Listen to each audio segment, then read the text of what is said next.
친절한 생활연구소 김도영 소장 김소장입니다. 오늘은 시청과 구청이 방관하는 관리비에 포함된 각종 비용 실태에 대해서 알아보도록 하겠습니다.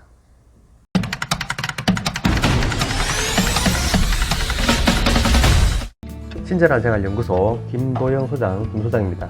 오늘은 시청과 구청이 방관하고 있는 관리비에 포함된 각종 비용 실태에 대해서 알아보도록 하겠습니다. 오늘의 목표는 관리비 속에 포함된 4대 보험료 그리고 퇴직 중단금의 내역을 알고 사용하지 않는 비용은 시민 즉 입주민이 돌려받는다는 것이 목적입니다. 언론 보도를 통해서 현재 상황을 한번 확인해 보도록 하겠습니다. 위탁관리회사에서 도급을 주장했지만 명칭이 있더라도 8년치의 임금비 정산 차익을 입대비에 반환해 줘라 하는 것이 대구지법의 판단입니다. 얼마를 주라 그랬냐면 8년치의 현금 정산 차익인 3억 8천만 원을 지급해라 라는 것이 법원의 판결입니다. 이것도 마찬가지입니다. 부산지방법원인데 위임에 해당된다면서 연차와 퇴직 적립금을 입대에 반환해라. 얼마를? 3,085만원, 위탁관리 회사에는 3,085만원과 경비 미화 업체에는 4,730만원을 반환해줘라. 목포시 지금도 가보면 홈페이지에 가보면 있는 것입니다. 자, 116개 단지를 조사했고 그 중에 9개 업체에서 70개 단지에서 6억 8,600만원을 초과 징수한 것을 발견했다. 정산하지 않으면 고발 조치하겠으니까 빨리 돌려줘라.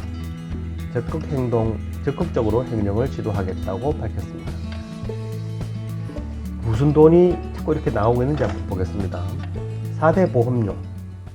4대 보험료 다 아시겠지만 이런 것들이 있고요. 특히나 국민연금은 60세 이상은 납부 의무가 없고 고용보험은 65세 이후 취업한 분은 납부 의무가 없습니다. 그런데 위탁관리회사에서는 관리비에서 모든 직원의 국민연금과 고용보험을 받아서 입금한 후에 사회보험 통합징수로 돈을 보내는데 이때 60세 이상과 65세 이상 이분들의 돈은 보내지 않는 거죠. 낙전 수익이라고 합니다. 실질적인 예를 한번 보겠습니다. 국민연금 하나, 둘, 셋, 넷 이렇게 전체에 대해서 국민연금을 납부하고 있습니다. 그런데 급여명세표를 보면 65년생 미화원은 국민연금을 납부했지만 58년생 미화원은 국민연금을 납부하지 않았고 58년생 경비원 또한 국민연금을 납부하지 않았습니다. 즉 이분들에 대한 국민연금만큼은 받아갔지만 지출하지 않았기 때문에 회사에 낙전 수입이 생긴 겁니다. 또 한 가지 예입니다. 2019년 12월 4대 보험 청구 및 납부 내역을 보면 자, 반장 박모 씨는 건강보험료로 64,290원을 아파트에 청구해서 받아갔지만 실제로 납부한 금액은 없었고 요양보험도 5,470원 아파트에 청구했지만 실제로 납부한 금액은 마이너스 10원 즉 10원으로 환급받았습니다. 이 한 분 때문에 73,000원이 차익이 생겼고 쭉 다 더해보면 이번 한 달만 789,670원의 부당이익이 생긴 겁니다. 관리업체에. 또 한 가지 두 번째 예입니다. 요율 불리기입니다. 산재 요율은 같은 회사라면 같은 요율이 적용됩니다. 모든 아파트에. 근데 이 회사는 다른 아파트에는 0.964%를 또 산재를 청구했지만 월성동에 있는 대구시 월성동에 있는 A 아파트에는 2.44%를 청구했습니다. 즉 차익이 1.5% 정도 되는데요. 1.5%면 큰 금액이 아닌 것 같지만 이 아파트는 36명이 근무하고 매월 영육비가 1억 가까이 되기 때문에 1.5%면 매월 150만원 정도의 차익이 생기고 1년이면 1,800만원, 9년이면 1억 6천만원 가까이가 차익이 생깁니다. 여기다가 다른 돈까지 합쳐서 대표회의에서 2억 5천만원을 횡령했으니까 돈을 가지고 와라 라고 했더니 놀랍게도 위탁관리회사에서 1억 1천만원만 돌려주겠다면서 돈을 갖고 왔습니다. 도대체 무슨 일이 벌어지고 있는지 도대체 어느 만큼 돈을 가져갔는지 알 수 없는 일입니다. 미지급 퇴직금도 한번 보겠습니다. 퇴직금은 여러분도 아시겠지만 1년 이상 계속 근로를 해야 됩니다. 아파트의 퇴직금이란 모든 직원이 1년에 만건한다고 가정을 하고 총 퇴직금 지급 예정액을 받아갑니다. 매월 관리비의 12분의 1로 해서 매달 받아가는데 어디에 보관하느냐? 아파트 관리비 통장에 보관하면 좋겠지만 위탁관리회사 통장에 보관하는 것이 많습니다. 예를 들어 보겠습니다. 120만원짜리 직원이 A씨, B씨, C씨가 있습니다. 그럼 이분들은 매달 10만원씩 퇴직급여 충당금을 모읍니다. 1년이 지났습니다. 세 분 다 만건을 해서 퇴직금을 받아가면 좋겠지만 이 중에 한 분이 퇴사를 하셨습니다. 쉽게 말하면 364일 퇴사를 했다 치면 이 회사는, 위탁관리회사는 이분의 급여만큼 120만원 정도의 이익이 생긴 거고요. 2명이 퇴사를 했다. 그러면 240만원의 불로소득이 생긴 거고요. 3명을 잘 잘라내고 새로 썼다. 그러면 360만원의 불로소득이 생기는 겁니다. 또 한 가지는 연차 수당 부과하는 방법입니다. 첫 해는 11개 플러스 15개, 그래서 26개의 연차가 쌓이고요. 둘째 해는 15개의 연차가 있습니다. 직원에게 지급할 수 있다는 거죠. 이 돈은 연차 수당 충당금은 관리비에 부과하여서 관리업체 통장에 보관합니다. 여기서 보관한다는 게 문제가 되겠죠. 그러면 업체는 어떻게 가능한 많은 연차 휴가를 가도록 권고합니다. 충당된 연차에서 직원이 쉰 날짜만큼 왜 회사에 불로소득이 되기 때문에, 예를 들어 볼게요.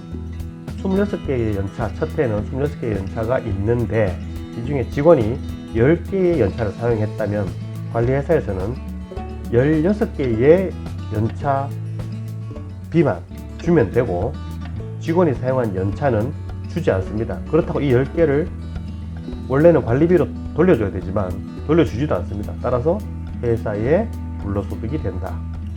그래서 자꾸 이익이 생기는 구조입니다. 관리가 비싸지는 이유 세 번째입니다. 장애인 고용부담금을 위탁관리회사가 부담해야 하지만 아파트 관리비로 부과한 예입니다. 이것은 구미씨가 발표한 보도자료에 장애인 고용부담금 등 위탁관리업체가 부담해야 하지만 아파트 관리비로 부과해 입주민이 부담한 법정 비용을 확인해 보겠다, 실태 조사해 보겠다라고 발표한 내용을 보니까 이런 내용이 있었습니다. 자, 대구시청뿐만 아니라 전국에는 모든 시청과 구청이 몰랐나? 특히나 대구시는 몰랐나? 알고 있었습니다. 대구시 중구에서 발생한 아파트 직원 퇴직 충당금 및 4대 보험 초과 징수분 반환 방법 어떻게 하면 받는다라는 것을 21년 6월 달에 각 아파트로 보냈고 같은 날 달서구도 다 보냈습니다. 어떤 내용을 보냈느냐? 위탁관리 아파트 직원 퇴직금 및 4대 보험 초과 징수 정산 안내 어떻게 하면 돌려받을 수 있나? 라는 안내문이죠. 여기 보면은 반환하는 방법으로는 위탁관리 업체는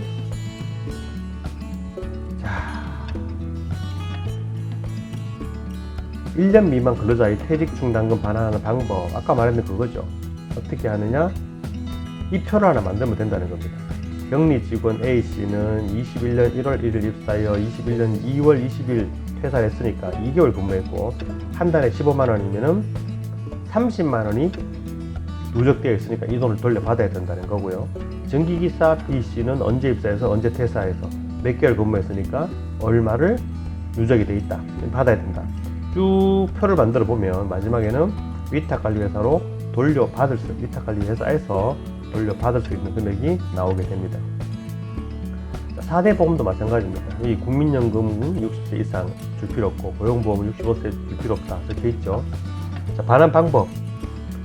필요시 사회보험공단에 대표이가 4대 보험료 납부 금액을 정보 공개 청구하면은 실제로 납입된 금액을 알 수 있다. 그러면 우리가 확인할 수 있는데 이렇게 하라고 아파트 대표회의에 보냈는데 무엇이 문제냐? 21년 대구시의 경우는 21년 한 번 딱 보내고 그 후속 조치가 없었습니다. 이렇게 중요한 자료라면 계속 홍보하고 알렸어야 되지만 대구시는 이때까지 딱 한 번 보내고 아직까지 보내지 않았다. 대구시 준칙에 위탁관리 계약서, 표준계약서가 있습니다. 이 8조에 보면 바로 같은 해 21년에 1년 미만 근로자에 대한 미지급 퇴직급여와 연차 수당은 계약 상대자, 즉 위탁관리 회사가 그 금액을 정산하여 입주자 대표에게 반환하고 돌려주란 얘기죠. 4대 보험 중 국민연금과 고용보험은 해당자에 대해서만 지급을 해라. 대표에서 업체로 해당자만 지급하라고 되어 있습니다. 그런데 이 규정이 잘 지켜지고 있는지 대구시나 구청에서 실태 조사한 적이 없습니다.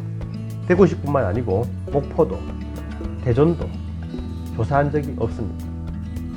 자, 우리가 해야 할 일입니다. 목포는 70개 단지를 조사하여 6억 8천만 원 돌려받았고, 근데 이 6억 8천만 원은 모두가 아니고 4대 보험료 사용자분만 확인한 것이고 근로자분이 또 6억 8천만 원 또 있습니다. 그리고 퇴직금에 대해서는 조사하지 못했습니다. 그런데도 6억 8천만 원이 나왔습니다. 구미시도 작년 11월부터 162개 단지를 조사 중입니다. 과대청과 4대 보험료가 있는지 조사해 보겠다. 자, 대구시나 목포시나 마찬가지입니다. 조사 권한은 똑같습니다. 공동주택관리법 제93조 지방자치단체장은 입주자 등의 보호를 위해서 관리비 등의 사용 내역을 보고하게 하거나 자료의 제출 또는 그 밖에 필요한 명령을 할 수 있다. 또 대구시에서 대구시와 각 구청에서 공동주택 감사를 할 때 보내주는 공문에 보면 퇴직금 지급 관련 자료와 4대 보험 부담 및 납부 내역, 그러니까 입주민들한테 받아간 돈과 보험공단에 납부한 내역을 달라. 그리고 근로자의 명부와 임금 대장과 근로계약서를 달라. 즉 근속기간을 보겠다는 거죠. 이렇게 조사를 하고 있습니다. 조사 권한이 있습니다. 대구시는 전수조사를 해야 됩니다. 왜? 아파트 부가 총액은 우리 K아파트라고 하는 국토부에서 운영 중인 K아파트라고 하는 곳에 가면 주소 치고 들어가면 우리 아파트 관리비 조회를 할 수 있습니다. 자, 내용 보면 퇴직금 21년 10원짜리가 딱 나와 있고요. 22년 다 나와 있습니다. 산재보험료 383만 5,800원. 아파트에서 부과한 총액은 정확하게 나와 있습니다. 그럼 뭡니까? 반대로 사회보험공단에 입금한 총액만 비교를 하면 위탁관리회사에 얼마가 넘어갔다는 것을 알 수 있고요. 그리고 1년 미만 퇴직자 퇴직금 충당금 또한 이 표 만들면 되지 않습니까? 이 표도 관리사무소에는 언제 임면했고 언제 퇴사했다는 것이 정확하게 나와 있고 급여가 얼마인지 정확하게 나와 있습니다. 이 표 그대로 만들어서 붙이면 합계가 나와서 이 돈을 돌려받아야 된다는 것을 확인할 수 있습니다. 자, 대구 예를 들게요. 대구는 1000여 개의 아파트에 시민의 60%, 70%가 살고 있습니다. 공동주택관리법 93조에 따라서 지방자치단체장은 감독 권한이 있습니다. 내용은 아까도 보여줬지만 한 번 더 말씀드리면 관리비의 사용 내역 등 업무에 관한 사항을 보고하게 하거나 자료의 제출을 명령할 수 있다. 그리고 102조 2항 7호를 보면 지방자치단체장의 조사에 자료 제출 등의 명령을 위반한 자는 1000만 원 이하의 과태료를 부과할 수 있다. 조사할 수 있습니다. 관리비에 포함되어 있는 4대 보험료와 연차 수당과 퇴직급여 충당금 내역을 알고 사용하지 않은 비용은 당연히 입주민과 시민이 돌려받아야 됩니다. 그러기 위해서는 지방자치단체에서는 한 번만 2001년에 보냈던 그 공문을 한 번만 보냈던 것을 지금도 계속 보내야 되고요. 그리고 샘플 조사를 하든 정수 조사를 하든 간에 조사를 해야 됩니다. 그리고 대시민 홍보를 해야 됩니다. 이 역할에 대구시 의원들 그리고 구청의 의원들 이분들이 적극 나서 주시길 바라고 지자체장께서도 당연히 관심을 갖고 시민 전체가 해당되는 일이기 때문에 또 돈 또한 수십억이 될지 수백억이 될지 모르는 돈이기 때문에 반드시 안내 공문 보내고 실태 조사하고 그리고 대시민 홍보를 하여야 관리비가 줄어든다. 라고 주장하는 것이 친절한생활연구소의 주장입니다. 오늘은 여기까지 하겠습니다. 구독과 좋아요 부탁합니다. 지금까지 친절한생활연구소 김도형 소장, 김 소장이었습니다. 감사합니다.